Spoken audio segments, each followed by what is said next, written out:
A partir de este momento y por una hora, Radio Cultura presenta Confines del Conocimiento.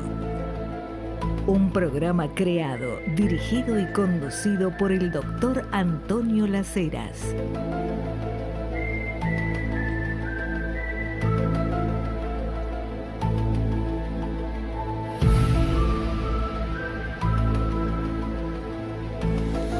Uy, qué noche esta noche. Además hace frío acá en la ciudad de Buenos Aires, así que están nublados, están dadas todas las condiciones para el tema que vamos a abordar hoy.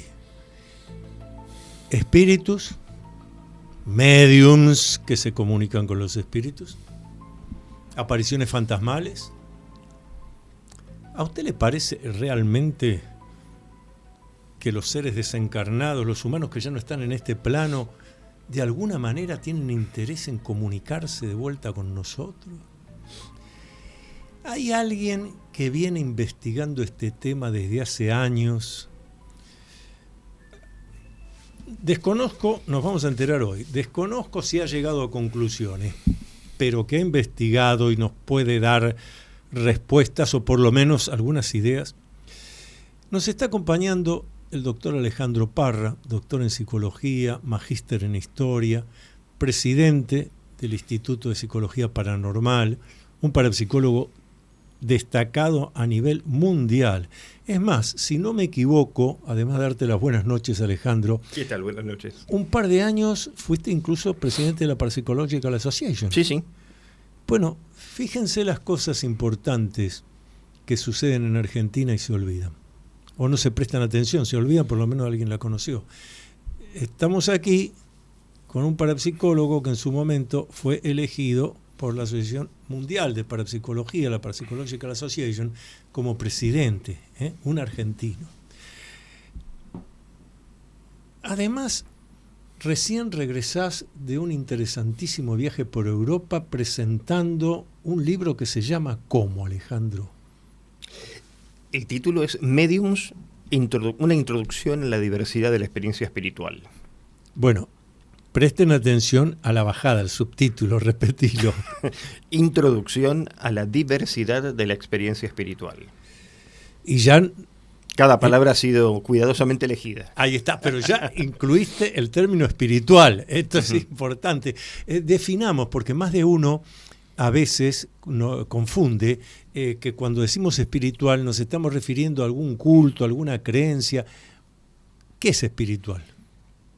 Bueno, básicamente la espiritualidad es tiene varias definiciones. La que a vos te parece adecuada. Bueno, a ver, para construir una apropiada y comprensible. Espiritualidad es una experiencia vinculada con la sensación de conexión y las emociones consecuentes a esa conexión, instrumentada a través de una práctica espiritual, también religiosa, como la oración, la meditación, o el sentimiento, si uno pudiera medir la espiritualidad, que es un tema que a mí me compete ya hace varios años, en el sentido de cuál es la conexión entre la espiritualidad y la psicología, ¿no? Y sobre todo la psicología cognitiva, que básicamente la psicología cognitiva analiza y examina sistemas de creencias.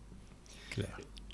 Toda nuestra psicología es un sistema de creencias. Y la religión, por supuesto, también. No solamente per se la creencia, sino también el hecho de que estructura el mundo y da explicación y da sentido, y esto es una dimensión de lo espiritual, le da sentido a la vida, le da sentido a la idea de trascendencia, en la cual el hombre es, por supuesto, el único animal que simboliza. En consecuencia, la espiritualidad es una dimensión que, por lo menos hasta ahora, solamente se encuentra en lo humano. En lo humano, exacto.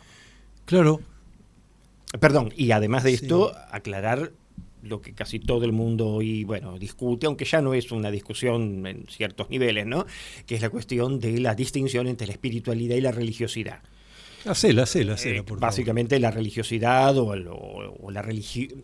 o la adherencia o la simpatía hacia una religión está ligado a un sistema de dogmas, doctrinas, rituales, etcétera. La espiritualidad es más amplia, ¿no? La espiritualidad se entiende como una experiencia a veces de depende el culto que lo desarrolle. En el budismo hay una idea, en el cristianismo hay otra, en el hinduismo hay otra, en el judaísmo también.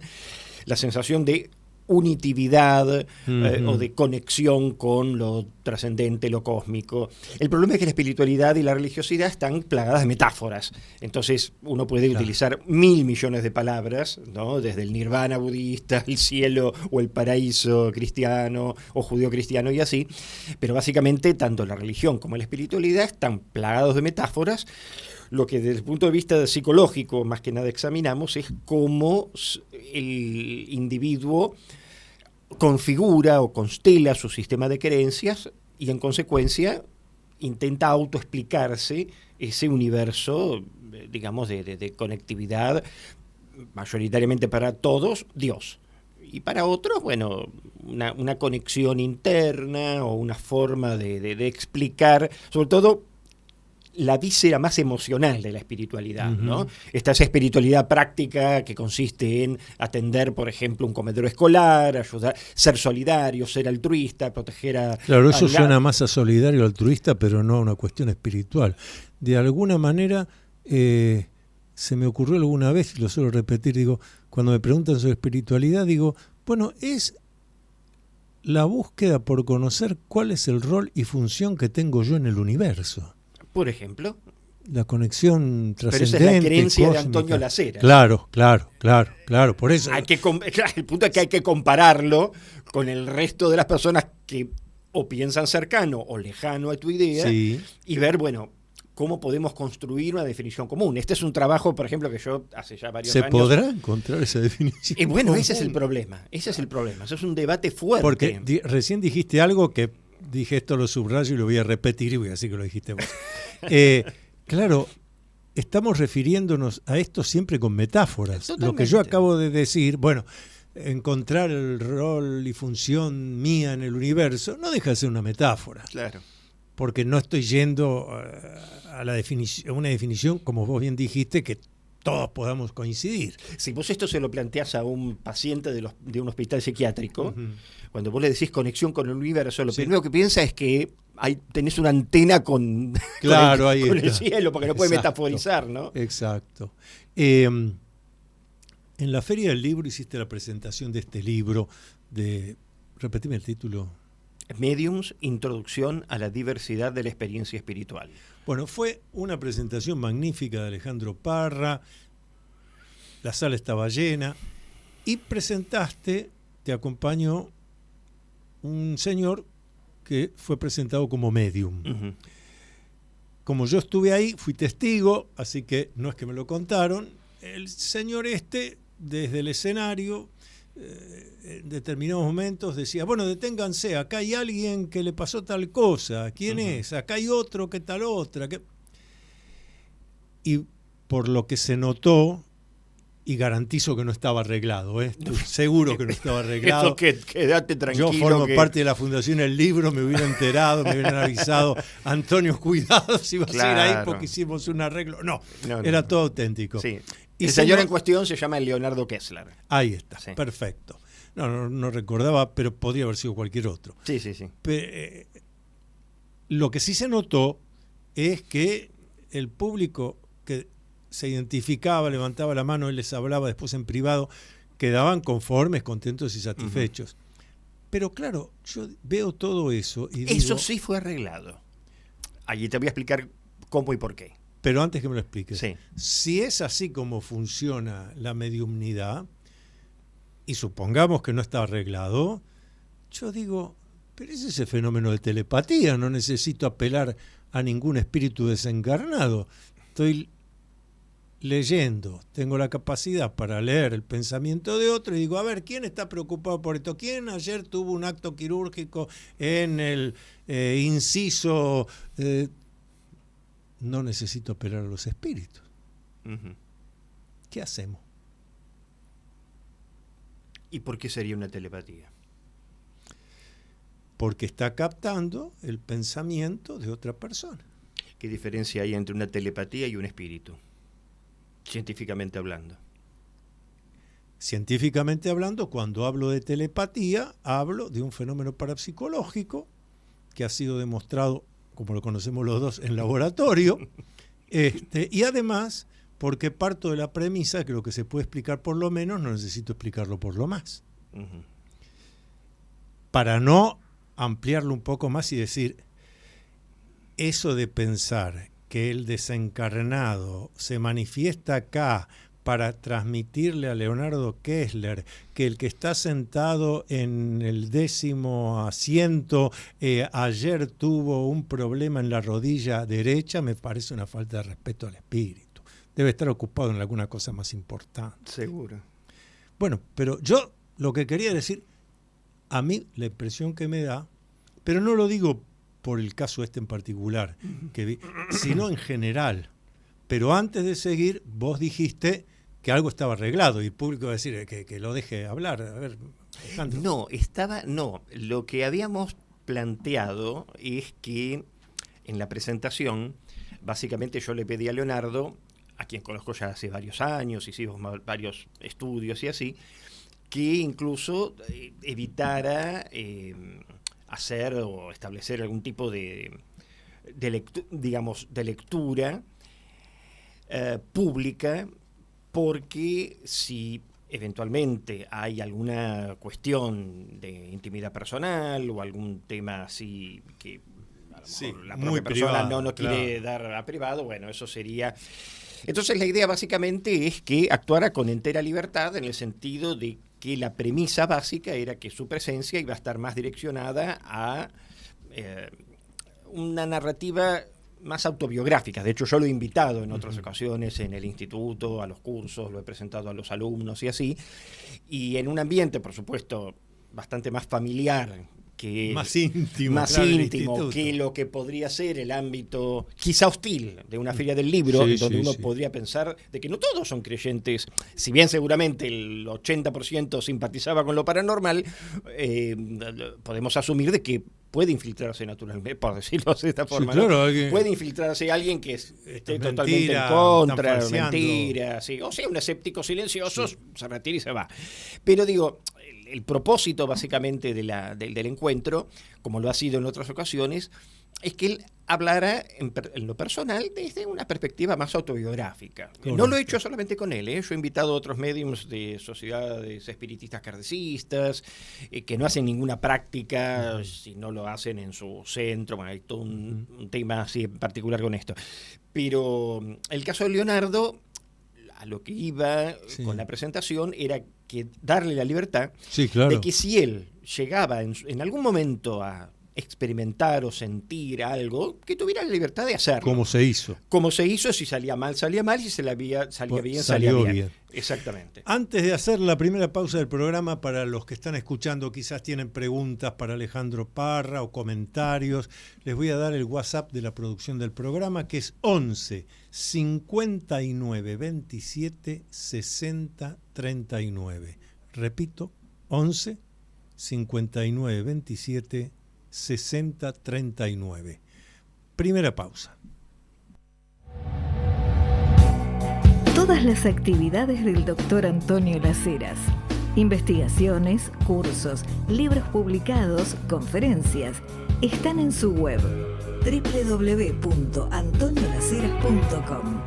Entonces, recuerda visitar www.antoniolaceras.com.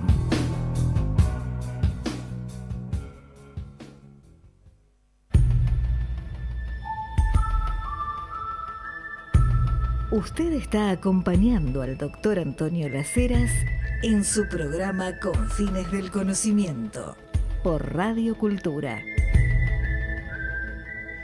Y ha llegado el momento de que yo le pregunte al doctor Alejandro Parra, después tantas investigaciones, que la mediumnidad, que las investigaciones,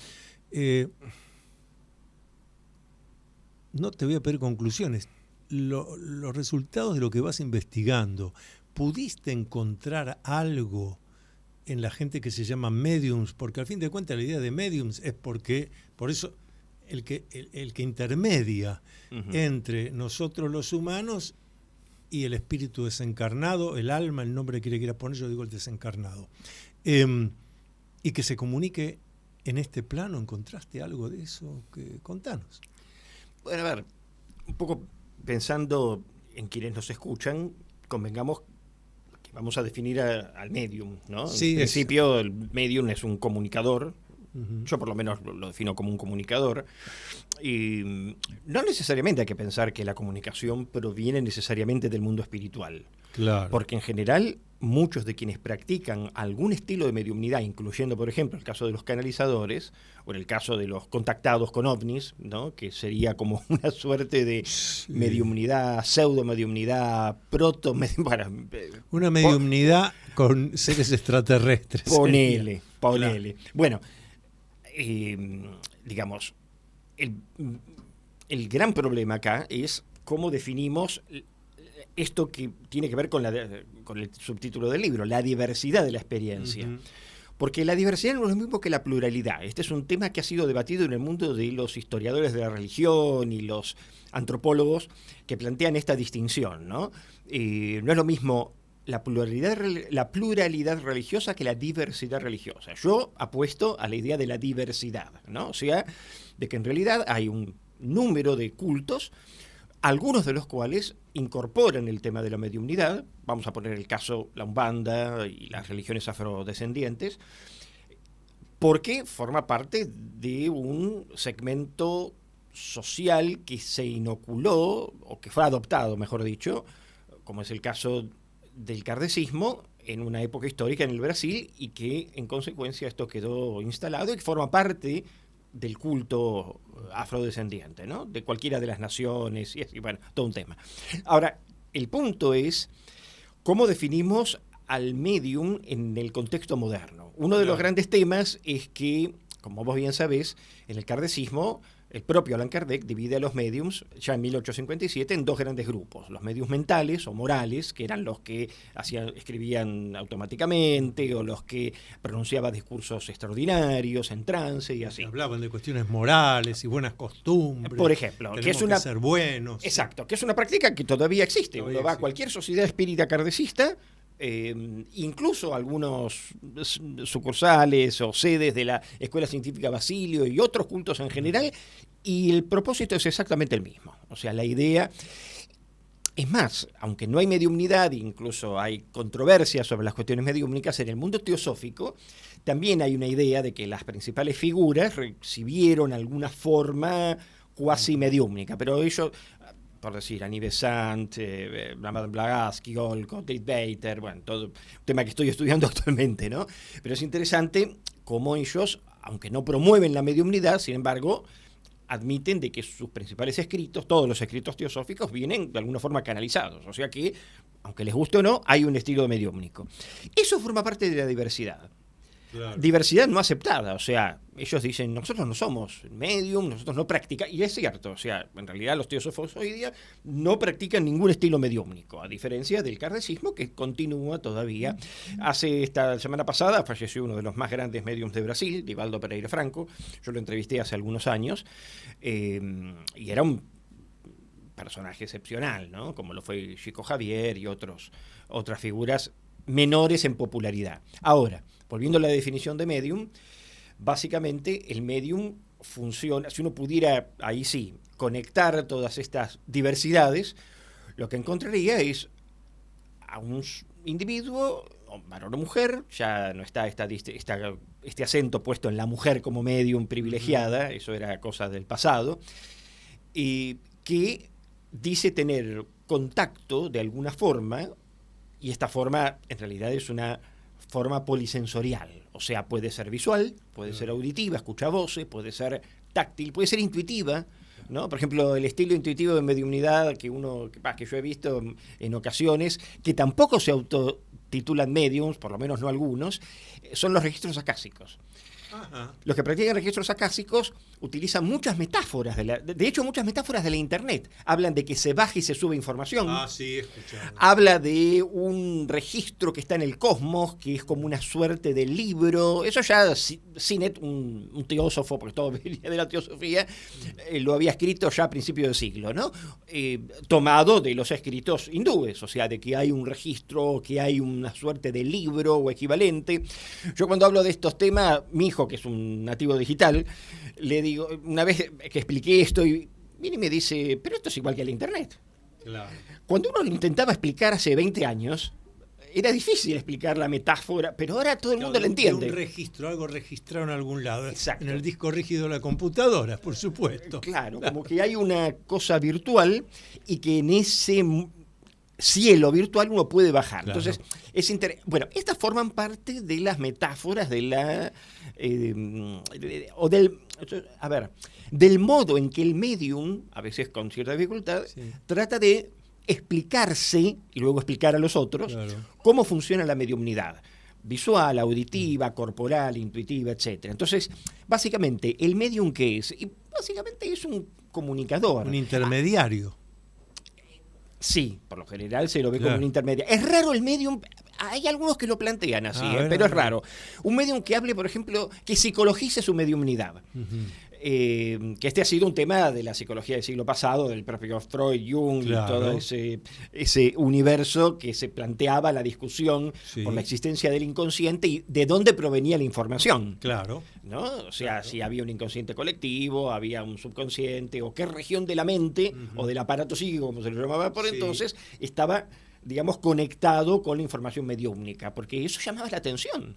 El propio Jung, que tenía su prima, que le hacía preguntas, que creo que vos lo sabés, conocer la anécdota, ¿no? La tesis de doctorado en medicina de Jung es sobre eso. Exacto. Exactamente. Entonces, ahora, lo que a mí me sigue llamando la atención es que los mediums, aquellos que hablan, concretamente me refiero a aquellos que están diciendo estoy comunicado a algo superior, a un espíritu, al registro no sé qué, que está en el cosmos, nunca nos traen una información nueva que nuestra ciencia y tecnología actual no tengan. Lo mismo pasa con los supuestos que canalizan comunicaciones con seres de otros mundos, con extraterrestres, con los que vienen los vehículos extraterrestres. Y yo insisto siempre, basta de darme consejos morales, sociales, hay que ser bueno, hay que alimentarse bien. Tráiganme una información que nosotros hasta hoy, la humanidad, no tenga. Ahí puedo empezar a pensar que nos hemos canalizado con algo de otro orden. Pero yo tuve algún inconveniente, me parece que te lo comenté hace ya algunas décadas, cuando hacíamos los primeros congresos de parapsicología, porque varios grupos espiritistas se acercaron y me invitaron a ir a mí, a Bajar Lía, los que estábamos en las comisiones directivas de esa época, de esos congresos de parapsicología, y yo empecé a ir. Y entonces me enseñaron que había dos espíritus que bajaban. Esa era la terminología. Estoy hablando del siglo pasado. Dos espíritus que bajaban, uno era Einstein y otro era Carlitos Gardel. Lo de Carlitos Gardel me resultó interesante porque a Gardel se le atribuyen capacidades después de desencarnado, después del accidente de Medellín, de que hay gente que le ha pedido favores y desde el más allá los hizo. Al que le interesa puede ir a la tumba de Carlos Gardel en el cementerio de la Chacarita, va a encontrar como 70 placas. Si vos vas por primera vez y te vas acercando, ves tantas placas y decís, y claro, debe ser agradecimientos al cantante. No. De más o menos 70 placas, el 10%, 7 estarán dedicadas al gran cantante. Las otras, gracias por el favor recibido. Carlos, gracias por el haber ayudado a mi hija. Gracias por... Es decir, los poderes desde el más allá... Como que se santifica. Sanadores, claro. Entonces, esto de que me invitaran a sesiones espiritistas donde me decían que bajaba el espíritu de Carlos Gardel me resultó interesante. Pero resulta que también, igual que Einstein, daban, bueno, consejos de que hay que terminar con la guerra, que hay que cuidar, Entonces me dicen, doctor Las Heras, ¿qué le parece todo esto? Le digo, yo voy a pedir dos cosas. Si se vuelve a materializar el espíritu de Einstein, yo quiero que me explique qué es raíz cuadrada de n por p por q. Cosa que no aprendimos en la universidad, nos la enseñaron en la escuela secundaria de aquella época. Se me enojaron. No, el espíritu de Einstein no recuerda las cosas, me respondieron así, no recuerda las cosas de la vida terrestre. Pero no recuerda las cosas de la vida terrestre, pero me dice que no hay que haber guerras, que hay que terminar con la pobreza. Recuerda muy bien. Y de Gardel pedí que cantara El día que me quieras. Bueno, no me invitaron más. Pero yo estoy convencido de que si fueran manifestaciones de esos desencarnados, tengo que hablar de lo que conocieron, de lo que hicieron. No, solamente cuestiones morales. ¿No te llama la atención? No, porque en el mundo espírita, y sobre todo en ciertas sociedades espíritas, algunas figuras militares, políticas, intelectuales, culturales, etcétera, incluso apadrinaban a las sociedades espíritas. No solamente las kardecistas, sobre todo particularmente la Escuela Científica Basilio, que era muy común que tuviera, por ejemplo, a Isaac Newton, a Jorge Newbery, sí, a Perón en una época, incluso a Evita. Después esto se trató un poco de diluir por cuestiones obviamente de proscripción, sí, pero durante una época, particularmente durante el periodo, digamos, después de la muerte de Eva Duarte, había muchas sociedades espíritas, porque de hecho, bueno, hay toda una historia al respecto que cuento en otro de mis libros en relación con la proscripción que la propia Escuela Basilio recibió y que Perón levantó, ¿no? Yo tengo el documento al respecto, ¿no? Y lo interesante de eso es que,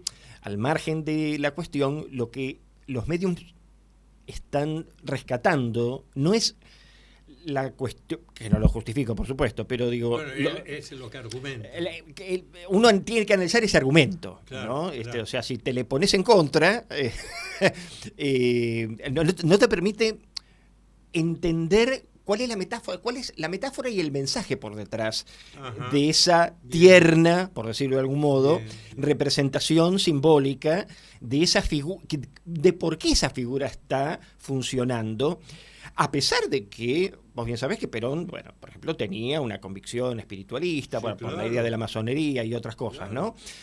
Sí, Eva Duarte también, Sarmiento, bueno, muchos próceres tuvieron así una vez, y ni hablar de José Hernández y otros que eran militantes del espiritismo, ¿no? Sí. Pero digo, lo interesante de esto es que no es importante la información intelectual. Por supuesto que no te van a hablar ni de física ni cosa por el estilo, pero aparece por detrás esta idea de que esas figuras que son un símbolo de la representación intelectual, de una idea de protección para la sociedad, etcétera. Personalidades destacadas, sí. Mancomuna a la sociedad y le da una vitalidad, es como, a ver, con el mismo criterio uno podría decir por qué un país tiene un santo patrono.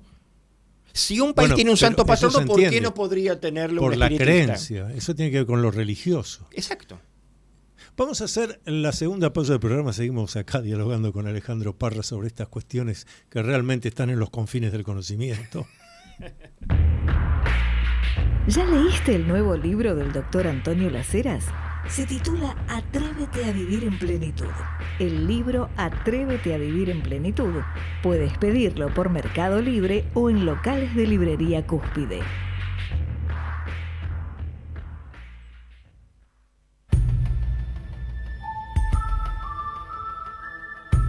Usted está acompañando al doctor Antonio Las Heras en su programa Confines del Conocimiento por Radio Cultura.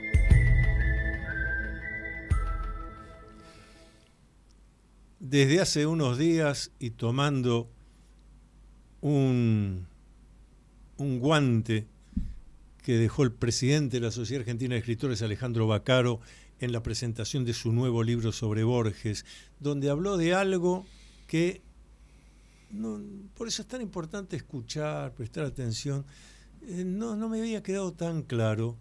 Vaccaro habló de hay que repatriar a Jorge Luis Borges.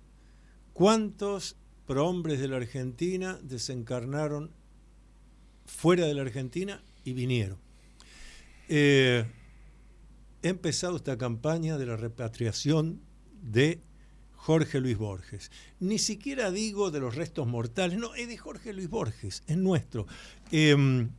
Ayer el diario La Prensa en contratapa publicó mi artículo, agradezco muchísimo.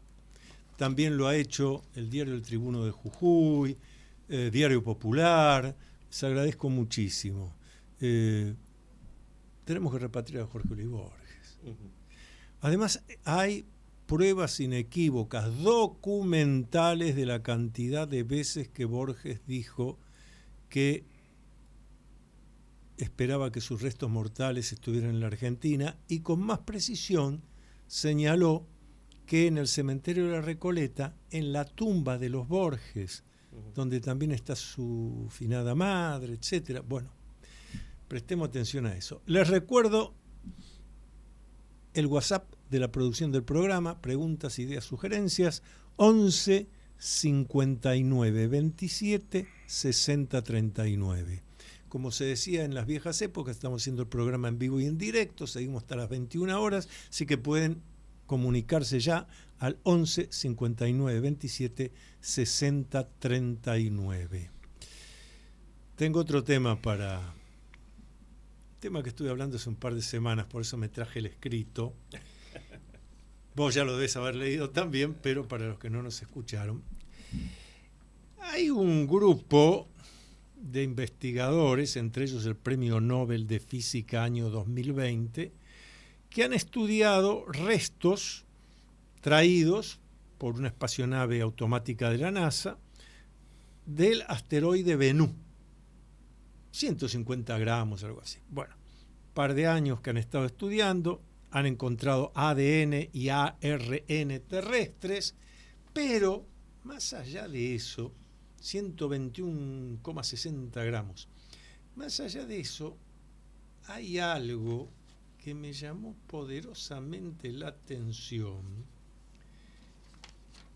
y me resultó interesantísimo, que es donde este grupo de investigadores, está publicado en la revista Nature de abril, dicen que las investigaciones de ellos los llevan a pensar y a sostener que el psiquismo, lo que entendemos por lo psíquico, entendido como algo del orden de lo no físico, que lo psíquico, sobre todo la conciencia, es algo que está en el universo y que cuando llega a un planeta habitado donde hay una especie que tiene las características adecuadas para que eso que está en el universo pueda manifestarse, ingresa en esa especie. Algo así como si fuera una bacteria. Y de ahí habría la explicación de algo que a mí me llama mucho la atención, lo he hablado tantas veces. El Homo como Homo, vos conocés muy bien, 10 millones de años en la cueva, en la caverna, golpeando una piedrita. A fin del Pleistoceno, 13.500, 16.000 años atrás, lo que la antropología académica, científica llama el hombre moderno, aparecemos nosotros. Lo que no hicimos en 10 millones de años, en menos, ponele la cifra mayor, 16.000 años, mirá todo lo que hemos hecho. Estamos trayendo restos de dentro de un asteroide. Aparece repentinamente en todo el planeta Tierra el libre albedrío, el pensamiento racional reflexivo, la creatividad, la proactividad. ¿Te resulta llamativo? ¿Tenés alguna idea sobre esto? Yo le agregaría el factor parapsicológico también, desde ya, pero... ¿Por qué? ¿Cómo? Claro, porque el factor parapsicológico tampoco lo encontrás en los animales. Ni siquiera nosotros desde nuestra acción parapsicológica puede actuar sobre los animales, sobre los vegetales, pero no es que ellos lo poseen, nosotros. Y los únicos que tenemos libre albedrío, pensamiento racional, reflexivo, creativo, proactivo, tomo la decisión, somos nosotros. Pero esto aparece de golpe, no como una cuestión evolutiva. Yo lo hablaba con algunas personas hace un tiempo, hay una Sociedad Científica Argentina, y solo uno atinó a decirme, bueno, quizás se necesitaron 10 millones de años para madurar, pero me llama la atención. Y esta noticia de lo psíquico como algo que anda en el universo buscando un cuerpo que le sirva para manifestarse me resultó interesantísima. Pero me interesa la opinión de Alejandro Parra. Sí, en general, si uno ve, por ejemplo, cierta ciencia ficción, aparece esta idea, sí, ¿no? De una suerte de parásito, bacteria que se inocula, ¿no? En un individuo, que lo posee, lo zombifica, ¿no?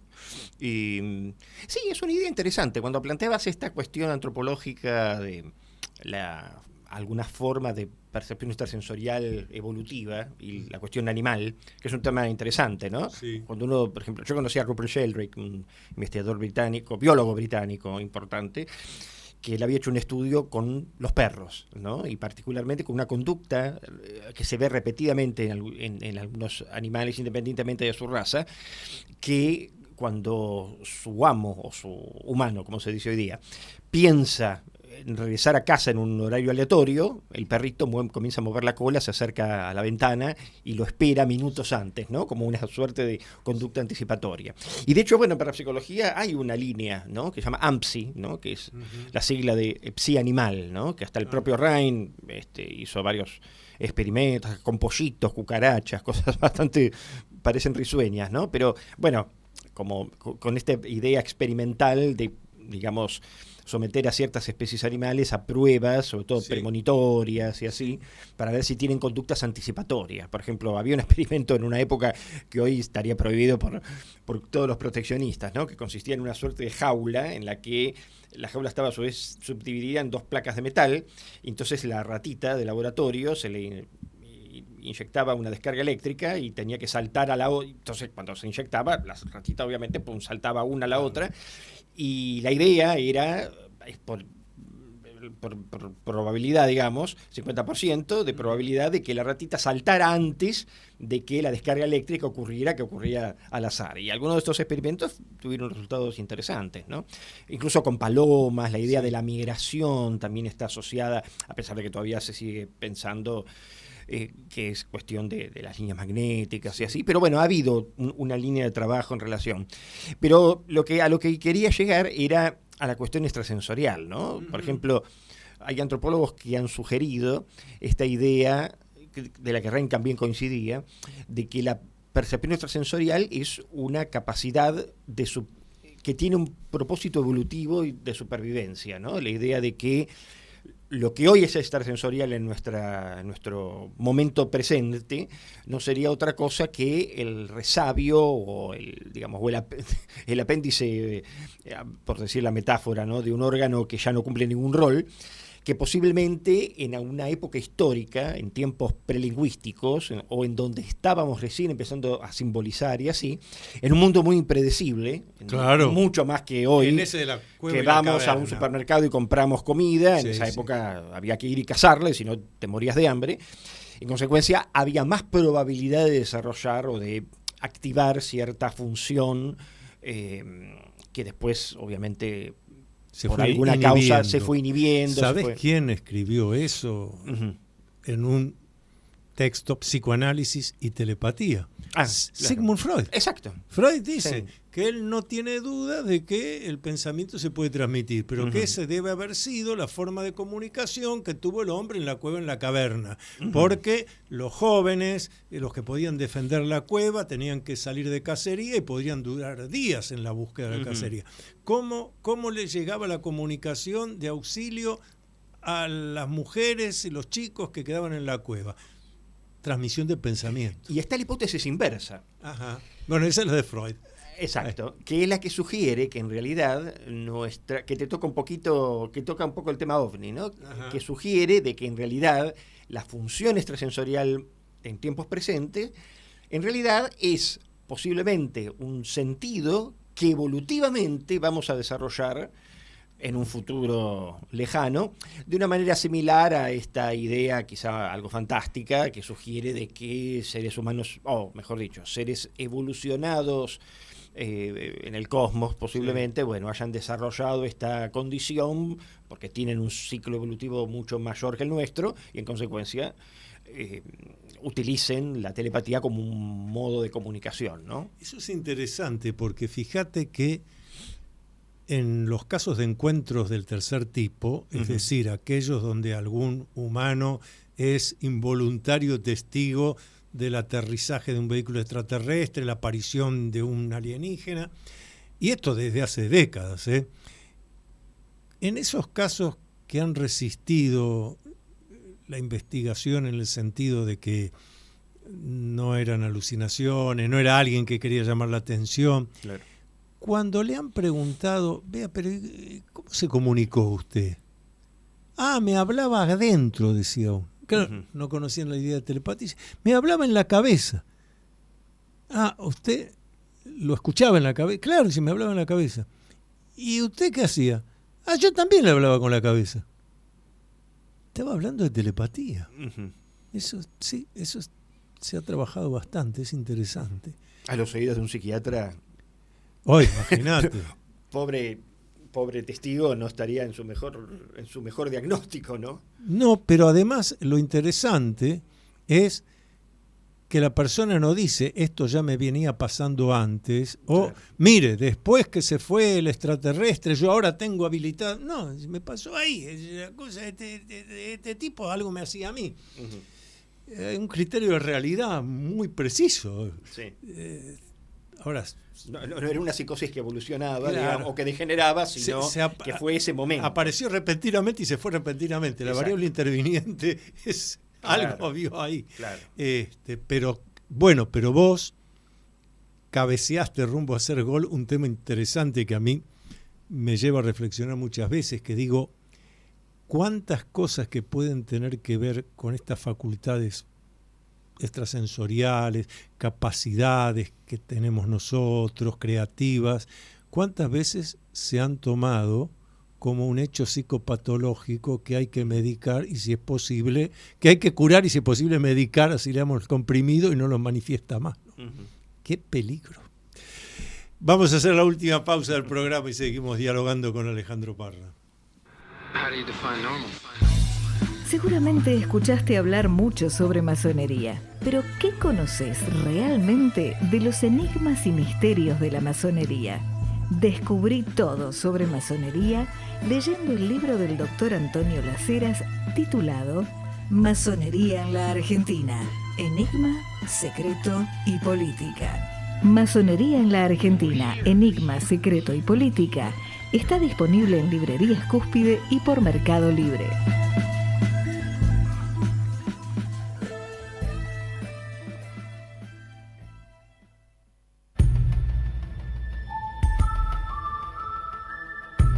Usted está acompañando al doctor Antonio Las Heras en su programa Con Fines del Conocimiento por Radio Cultura. Llegó el invierno porteño. ¿Dónde piensan ustedes que vamos a continuar este diálogo sobre cosas que están en los límites del conocimiento? Sí. Vamos a ir a un lugar abrigados, tranquilo, silencioso, que nos tratan bien, que hay para comer lo que te guste, lo que quieras elegir, pero sobre todo insisto en eso, pleno centro, Sarmiento 1334, ahí pegado al obelisco casi. Serenidad, tranquilidad, aislamiento, un lugar maravilloso. Me refiero a la confitería y restaurante del Club del Progreso, ahí es donde vamos. Y seguimos conversando tranquilos, bien atendidos, en un lugar histórico. Club del Progreso, averígüenlo. Sarmiento 1334. Nosotros a veces vamos a desayunar, almorzamos, a veces se puede almorzar a las 5 de la tarde, no hay problema. Tenés una media tarde maravillosa ahí, al atardecer, tomarse alguna cosa y seguir dialogando con los amigos. Qué importante dialogar con los amigos. Te estaba preguntando, Alejandro, de toda esta investigación que has hecho, ¿tenés ya un criterio sobre si es posible que seres desencarnados, humanos que ya no están en este plano, tengan el interés de venir acá, a nosotros, comunicarse?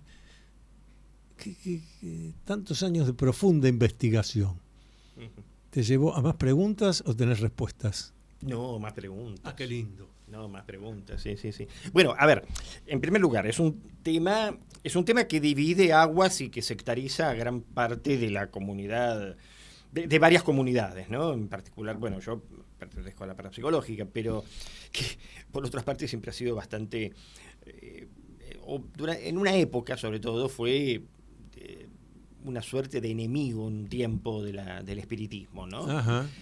Porque históricamente lo parapsicológico siempre intentaba hipotetizar que la eficacia de la comunicación mediúmnica se explicaba por un acto extrasensorial entre el medium y el consultante, ¿no? Claro. Lo cual en ese sentido, digamos, no está mal. Los más materialistas, en estilo bungiano y así, te van a decir, bueno, a ver, ¿qué es la pregunta un poco tramposa que te hice, ¿no?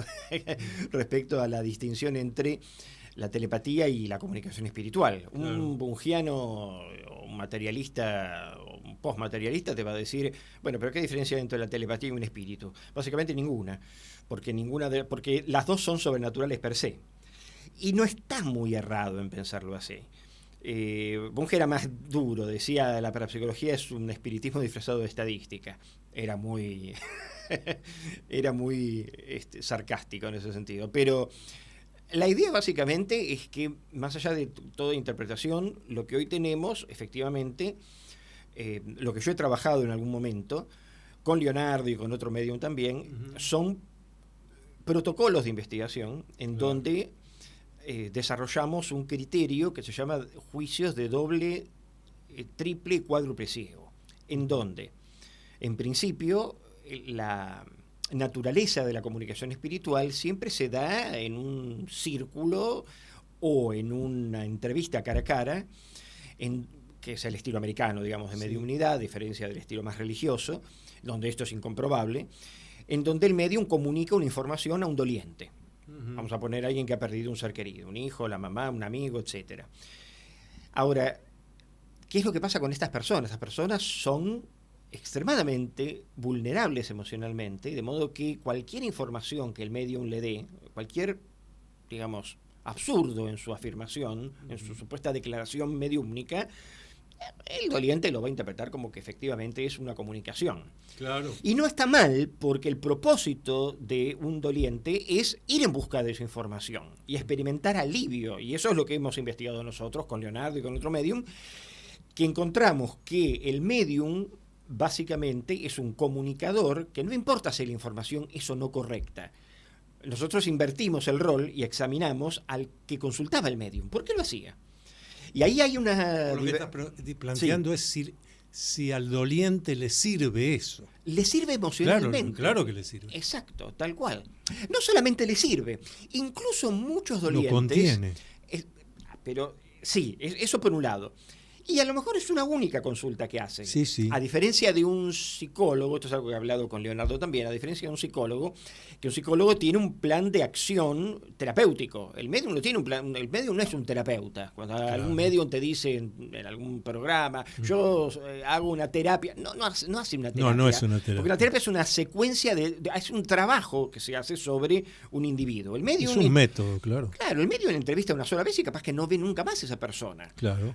Casi parecido a un tarotista, mientras no cree una adicción. Entonces, ¿cuál es una de las cualidades de quienes consultan a los mediums? Y luego hablamos del tema del protocolo. Sí. Una cualidad es que a mí me sorprendió, era que muchas personas en sus propias casas, en su vida doméstica, mientras lavaban los platos, tendían la cama y colgaban la ropa en la percha, sentían que de alguna manera su hijo fallecido, su esposa, que si era viudo o viuda, o quien sea, de alguna manera los acompañaba. Claro. Entonces, consultar un médium era, en primer lugar, un desafío para sí mismo, por supuesto muy privado, que no comunicaba al resto de sus familiares, en donde la persona buscaba, de alguna manera, confirmar que efectivamente su hijo o su ser querido efectivamente lo acompañaba. Y el médium era ahí una suerte de confirmador un poco parcial, que puede o no dar información complementaria, pero lo importante para el doliente era saber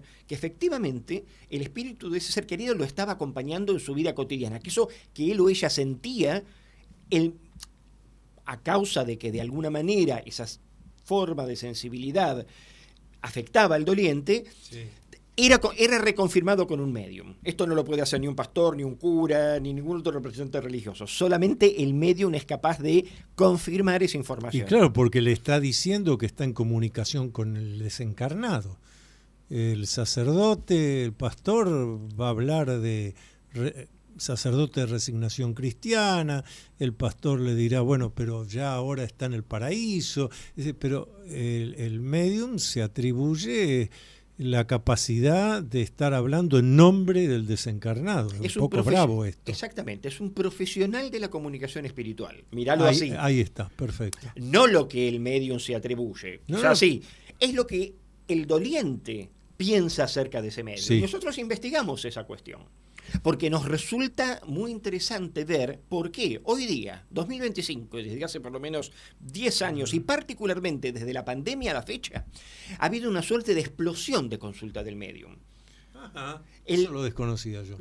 Sociológicamente hablando, sí, y en todo el mundo, sobre todo a partir... Bueno, la pandemia un poco bueno, como muchos otros aspectos de la vida digital moderna, lo reforzó, pero desde por lo menos hace más de 20 años, existe, si querés llamarlo un mercado, un nicho, un espacio, como fuera, algunos cobran, otros no, es todo un debate, respecto a la posibilidad de consultar un médium, no importa si es cara a cara o en forma individual. Esto lo vimos en la famosa película Ghost, y es extraordinario, porque anticipa muchas de las cosas que vemos hoy, de un espíritu que de repente se encuentra con una medium que en realidad ella era una farsante, pero que descubre que en realidad tenía un don, claro, que era el papel de Whoopi Goldberg, Oda May.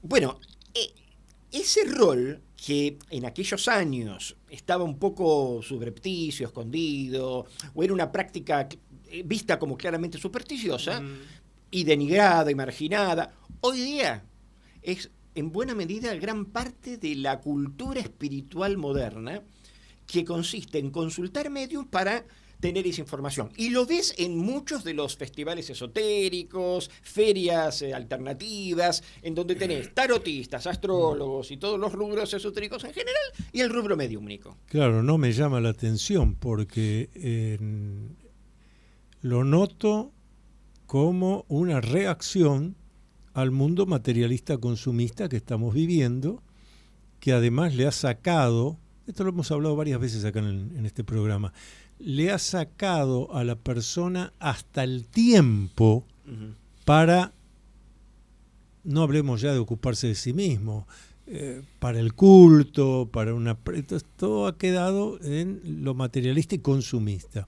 Una reacción de sentido contrario tiene que aparecer. Una búsqueda de lo trascendente, de lo espiritual, y lo que estás diciendo. No me llama la atención. Y rápidamente, en un minuto, te cuento el tema del protocolo de investigación al medium. En los Estados Unidos hay una entidad que se llama Fundación Windbridge, que básicamente lo que hacen es examinar mediums de estilo secular, que ahora están en todas partes del mundo, incluso acá. El medium secular es un medium no religioso, algunos tienen tarifa, otros no, que tiene este propósito de atender cara a cara, vía internet o presencial, a personas. El gran problema de ese estilo de mediumnidad es, básicamente, que la interacción humana contamina la información. Entonces, por supuesto, nunca sabés si la información que proporciona es parte de un ejercicio de lectura en frío, es parte de la interacción, porque el consultante dice a todo que sí. Claro. Ahora, ¿cómo se hace esta investigación? ¿Cómo la hemos hecho nosotros? Tomamos fotos de personas que han fallecido, se las damos al medium. y le entregamos al azar fotos de personas vivas y muertas.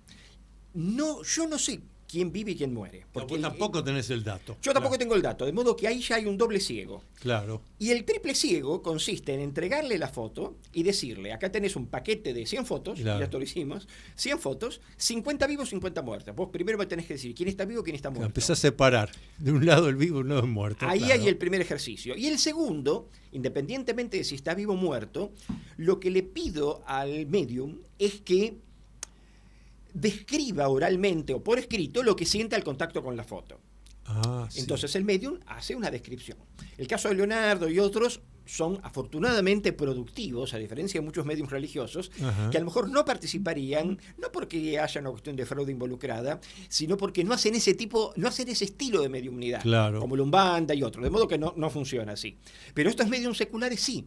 Cuando toman la foto comienzan a tener sensaciones. Esto va más allá de su voluntad. ¿Y qué resultados obtuviste? Bueno, en síntesis, sí. Hay un porque nos van a sacar del aire, pero tenés que contar esto. Un porcentaje del 20% que es medianamente significativo, en donde el medium efectivamente da datos cuya puntuación claramente revela algún tipo de información, vamos a decir, espiritual. El resto fracasa. Vamos a seguir en algún otro programa acá con Alejandro Parra, tenemos mucho que hablar. Le agradecemos mucho a Leonardo Giusti, como siempre, toda la operación técnica, Viviana del Río, la producción artística, no, la producción general. Nosotros volvemos miércoles que viene por Radio Cultura, 20 horas. Luminoso abrazo a todos y cada uno. Gracias, Alejandro. Gracias, Antonio. Hasta aquí, usted acompañó al doctor Antonio Las Heras en su programa Con Fines del Conocimiento. Regresamos el próximo miércoles a las 20 horas por Radio Cultura.